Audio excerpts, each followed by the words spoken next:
Hamas के senior अधिकारी और पोलित ब्यूरो के पूर्व प्रमुख खालिद मिशाल ने अपने बयान से पूरी दुनिया को चौंका दिया है।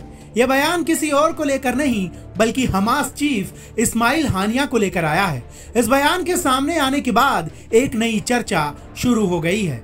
दरअसल खालिद मिशाल ने हाल ही में कतरी टीवी चैनल अल अरबी पर इंटरव्यू देते हुए कहा, ईरान ने भाई अबू अल अबेद हानिया को मार डाला। कहां? तेहरान में।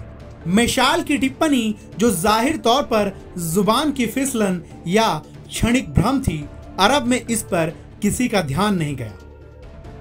इस इंटरव्यू की क्लिप फिलिस्तीनियों की तरफ से सोशल मीडिया पर बड़े पैमाने पर शेयर की जा रही है। इस पर लोगों के रिएक्शंस भी आ रहे हैं। एक ने तो टिप्पणी करते हुए कहा कि यह जुबान की फिसलन नहीं थी बल्कि ऊपर वाले ने उसे सच बोलने के लिए मजबूर किया।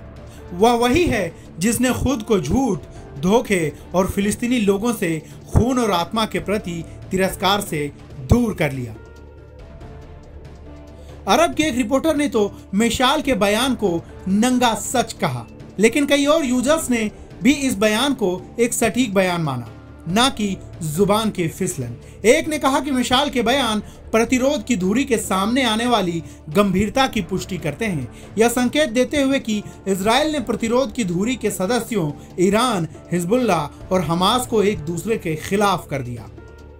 बता दें कि हमास के राजनीतिक ब्यूरो के पूर्व अध्यक्ष खालिद मिशाल ईरानी राष्ट्रपति मसूद पेजेश्कियन के उद्घाटन में भाग लेने के लिए आधिकारिक यात्रा के लिए 31 जुलाई को तेहरान में IRGC होटल में ठहरे थे।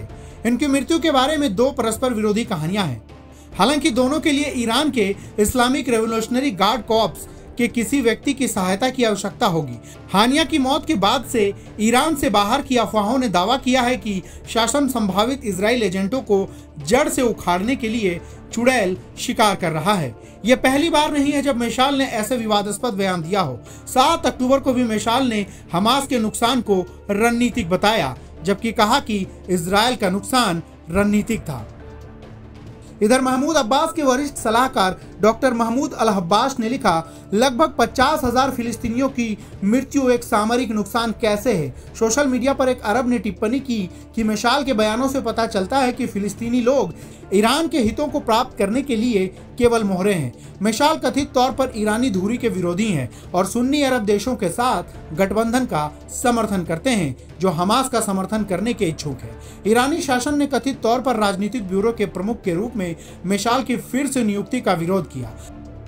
कतर के ब्रिटिश समाचार पत्र मिडिल ईस्ट आई की एक रिपोर्ट के अनुसार नसरल्लाह की हत्या के बाद IGRC कुद फोर्स कमांडर इस्माइल कानी की जांच की जा रही है। इधर ईरानी स्रोतों ने दावा किया कि कुद फोर्स कमांडर इजरायली हमले में घायल नहीं हुआ था।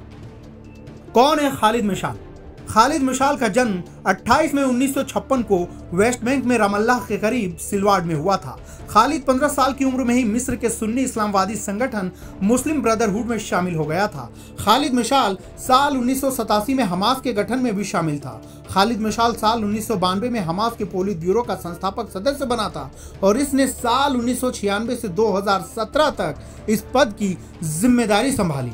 कार्यकाल खत्म होने के बाद इसने अपना पद छोड़ दिया था और इसी पद पर इस्माइल हानिया को तैनात किया गया था। खालिद मिशाल मौजूदा समय में 68 साल का है और इसने ज्यादातर अपनी जिम्मेदारी विदेशों में रहकर निभाई है।